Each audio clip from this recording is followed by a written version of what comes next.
do some stuff to a Gibson LG2, shall we? The LG series, I think we've mentioned it before, but it's been some time, so we'll review, took over from the original L series of flat tops in 1942, which was a very bad year to start up any new manufacturing line, unless it happened to have a government contract attached to it. So they almost immediately stopped producing LG 1s and 3s until after the war. LG 1s were ladder braced. The LG 3 was an X-braced design with a natural top rather than a sunburst. So the LG 2, X-braced with a sunburst. They're slightly narrower than the LO or LOO that preceded them. Mahogany back and sides, spruce top. So these being the smaller bodied instruments of Gibson's line, they're well balanced. They're lightly built, scalloped braces on the early ones, perhaps undervalued for a long time, which has changed in the last decade and a half or so. They've become quite precious. As of right now, we're not exactly sure when this one was made. This one predates headstock serial numbers. The owner thinks there might be like a batch code inside on the neck block. We'll have a look, but apparently it's exceptionally faint, so it may or may not happen. One important distinguishing feature is this one has 20 frets on it rather than 19. It got that extra fret starting sometime in late 1955 or early 1956. So that 20th fret gives us an oldest possible date. We compare that information with what we find on these tuners, if they're original, and I believe they probably are. These are, of course, Kluson Deluxe, and they went through a number of design changes throughout the 1950s. I think we can rule out 1955 because there is a single line of text that runs along here, starts on the corner and then bends around. It says Kluson Deluxe right down the center. From 1953 to 56, that line was left blank. There was no name on them. So this is 1956 or later. The guitar's in pretty good shape overall. Structurally, very sound. Obviously a whole lot of play wear, but that's kind of the way you want them to look, isn't it? The bridge seems to have been cut down kind of considerably in an effort to stave off a neck reset. Remember, these things were not super highly prized for a long time, and people were kind of shy about spending the money on that, so the tops of the bridge would get shaved. There's about 7/32 of an inch, which is about 5.5 millimeters. I'd rather see 6, but it is what it is. There's plenty of saddle height in its current configuration, and we're not going to mess with it. I mean, it's decent. You know, I may have spoken too soon about the bridge height. I got out my decrepit LG1 from about the same time, and the bridge on this is also a hair under 1/4 of an inch tall.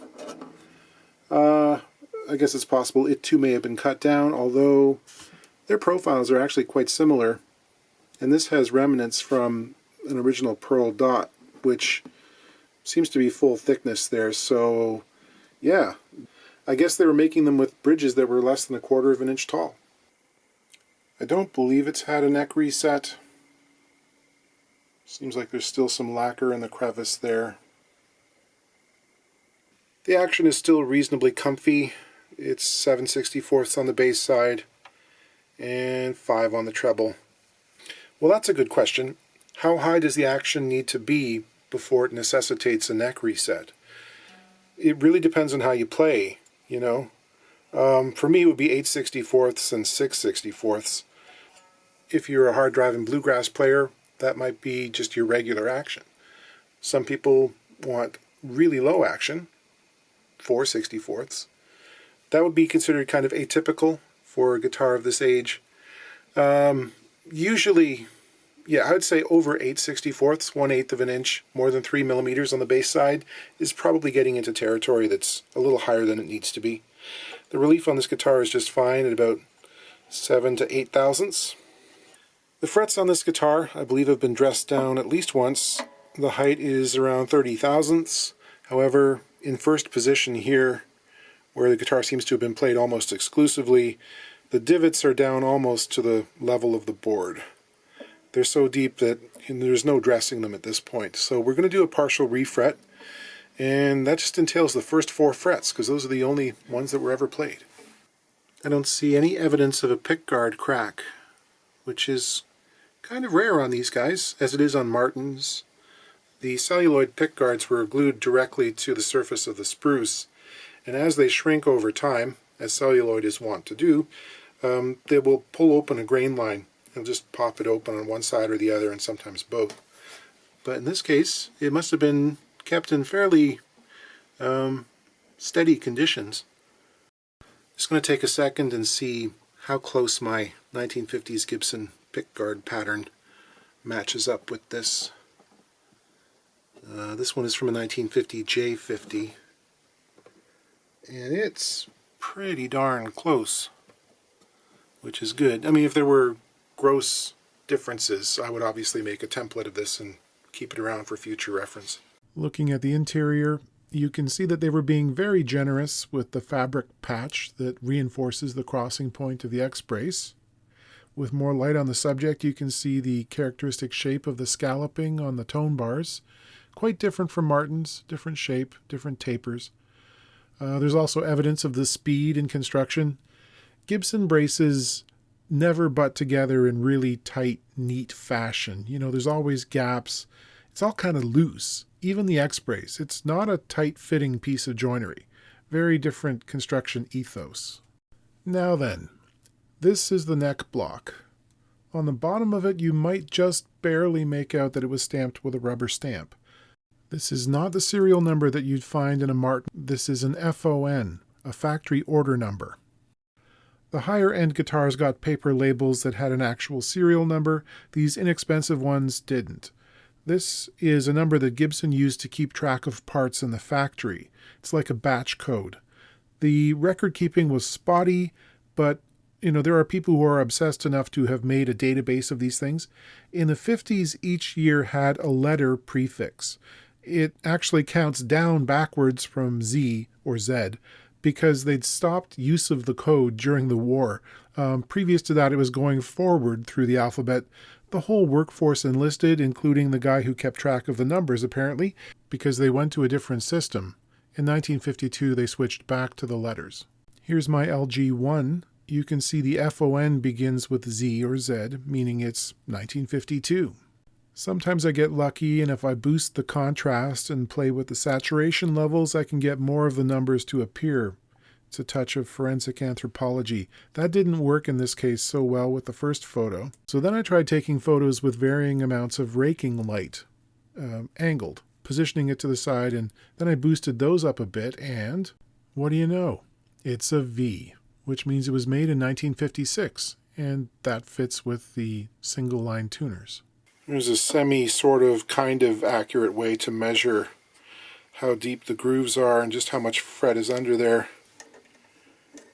Got a 9/1000 feeler gauge which I'll stick in the grooves, and then I can measure the gap, which turns out to be approximately 16/1000 of an inch,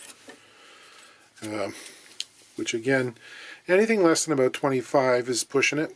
People sometimes ask about these nuts and whether it's worth replacing them as an upgrade.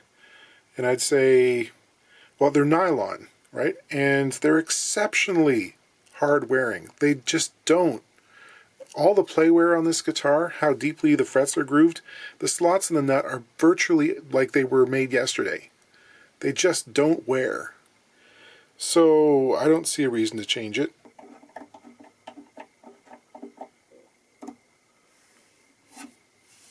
With frets removed, I'll clean out the slots. In this case, there was one slot that was a little bit wider than the others, and it just refused to hold the tang. So I had to get out my little fret squishy device that was fashioned from an old pair of end nippers that deforms the tang and pushes it out to each side in little divots that will make it hold much more securely. Remove the fret ends.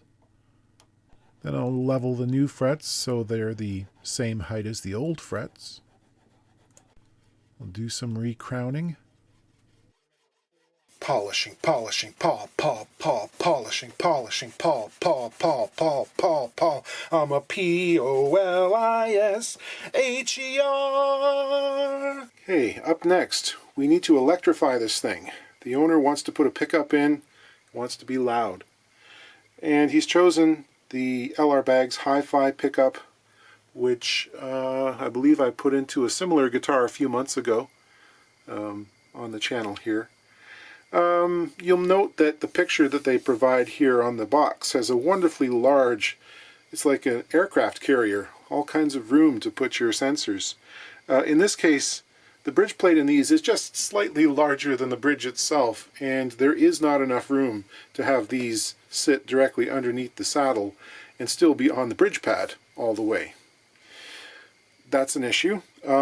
He did his homework. He talked to LR Baggs and asked, is it possible to maybe make some kind of extension so that these things aren't floating in space? And they said, yeah, that should work, assuming that you can make it so that it's exactly the same thickness as the bridge pad.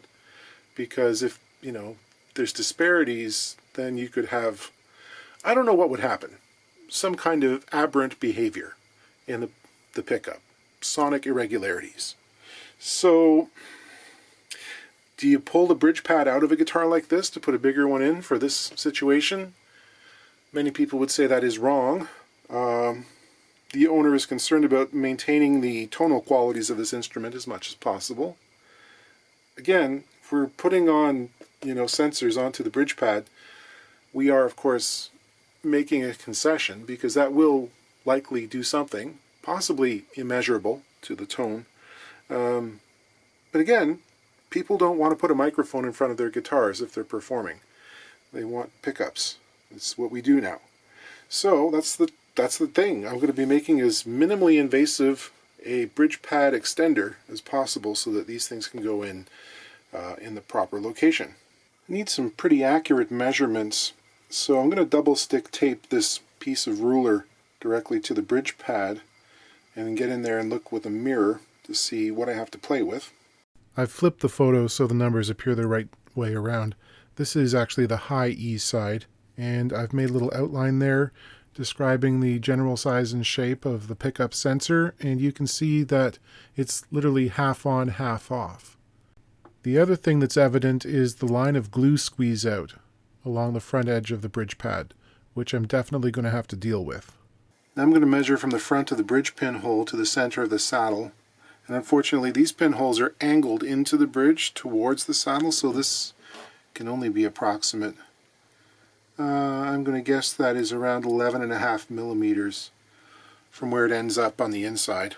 These sensor pads are about 12 millimeters wide, so I can use that information to calculate how big my bridge pad extension should be. I held this little block of wood up against the bridge plate with the guitar upside down, reached in with my half pencil and scribed a line. And this bridge plate is, well, fairly thick as these things go. As Gibsons tend to be, this is about 150 thousandths thick. So that'll get me in the ballpark. I'll make it about 160 thousandths and sand down.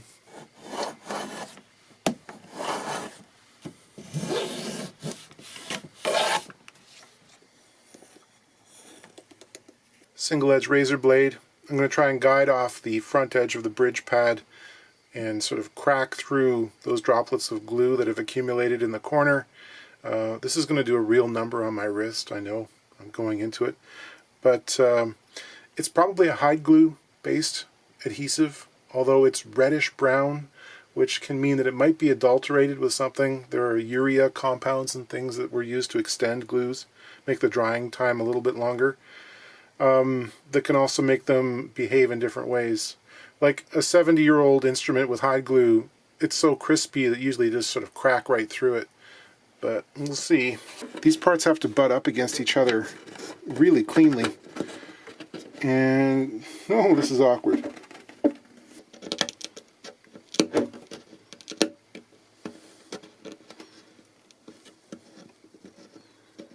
Okay, so far so good. I can also use this little right angle tool here that I use for pulling bridge plates off as a scraper and see if I can get in the corner with that. I'll make up a little trapezoid shaped sanding block with some 220 grit paper on it to get right into the corner, sand the surfaces. There we go. I'm going to clean it with some naphtha, make sure all the dust is gone so I'll get a good clean glue joint. Here's the positioning of the extender. I'm using fish glue because it has a bit more open time, and this is just before I put the clamps on. A little sandpaper block to level the two surfaces together. Time to install the jack. I'd been informed that the end pin was installed with some super glue because it had been a loose fit. In cases like that, it's a better idea to put glue on the tapered surface of the end pin and let it dry. Build it up until it's a nice tight friction fit rather than gluing it in.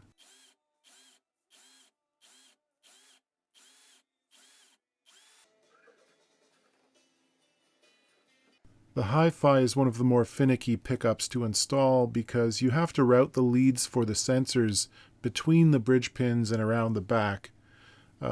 Getting the wires to behave can be a challenge with this one. The positioning device that comes with it, though, is really good. All right, it's all buttoned up and ready to rock and roll. Plugged in, sounds okay. Unplugged, sounds like a 50s Gibson. Very nice.